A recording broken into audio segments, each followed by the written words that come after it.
சித்தர்களை நோக்கி இப்ப நிறைய பேர் பயணம் பண்ண ஆரம்பிச்சிட்டாங்க. போகரா இருக்கட்டும், பாம்பன் சுவாமிகள்னு அவங்கள நோக்கி ஒரு நாள் கிழமை வச்சு ஆமாம் அவங்கள போய் வழிபடுறது, அவங்களுக்கான பூஜை புனஸ்காரங்கள் வீட்லயே நிறைய பண்றாங்க இல்லையா? ஆமாம். இப்போ இதுக்குத்தான் நான் முதல்ல சொன்னேன். இப்போ காரணம் முதல்ல என்ன, சித்தர்கள்லாம் யாருமா, நம்மள மாதிரி மனிதர்கள். இப்போ 18 சித்தர்கள் இருக்காங்க. 18ல் அதெல்லாம் ஆயிரக்கணக்கான பேர் இருக்கிறாங்க. நம்ம இருக்கிற 10 பேர் தான் அரசியல்வாதி தாத்தாக்கள் கிடையாது. அதில் இருக்க பல ஆயிரக்கணக்கான பேர் முதலாளி.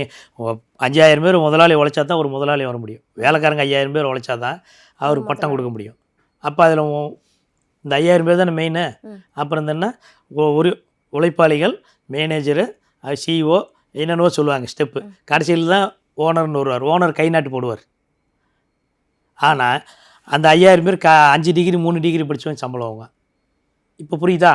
காரணம் என்னக்கா, அந்த மனுஷன் பால் விற்று ரொம்ப நொந்து நூலை திடீர்னு அவருக்கு அவர் எப்படி கிடைக்கிறதுலாம் ஆராய்ச்சி பண்ணக்கூடாது. அவர் பணம் எப்படி கிடைச்சது, எங்கே கிடைச்சதுலாம் ஆராய்ச்சி பண்ணக்கூடாது.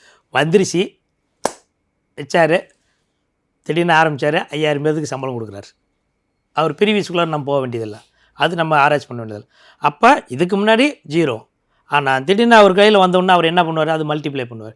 அவர் தனியாக வச்சுருந்தா தான் சுயநல கருமா. அப்போ அந்த மனுஷன் என்ன பண்ணுறான், போடுற ஒரு கம்பெனி ஆரம்பிக்கிட, வெளிநாட்டு கம்பெனி ஒரு ஆரம்பி ஒரு 5000 பேருக்கு வேலை கொடுக்குறோம். இப்போ இவர் ஏற்கனவே பண்ண பாவம் பல நூறு பிறவி கருமா பாவம்லாம் இருக்குதுல்ல.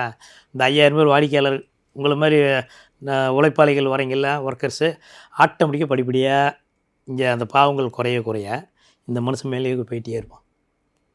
முதலாளி ஆகிட்டே இருப்பார், வேலைக்காரன் ஆகிட்டே இருப்பான். இப்போ அந்த 5000 பேர்த்துக்கும் அந்த ஆற்றல் இருக்குன்னு நான் சொல்லிட்டேன் முதலே, அந்த சோல் பவர்.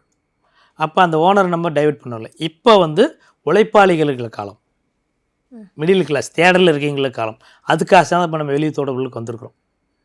இப்போ நீங்கள் எல்லோரும் நல்லா இருக்கணும்னு தான் வரோம். எனக்கு ஒன்றும் கிடையாது. எனக்கு ஆல்ரெடி இருக்க இடம் உடுக்கோட ஒன்றோட நம்ம நினச்சோம்னா கொடுக்கறதுக்கு ஆள் இருக்குது. நம்ம கை நீட்டு போகிறதில்ல. அதுக்குண்டான சப்ஜெக்ட் இப்போ தான் இனிமேல் தான் நம்ம ஒன்று அப்டேட் பண்ண போகிறோம். இப்போ நீங்கள் எத்தனையோ பேர்த்துக்கு மெசேஜ் எடுத்துருப்பீங்க.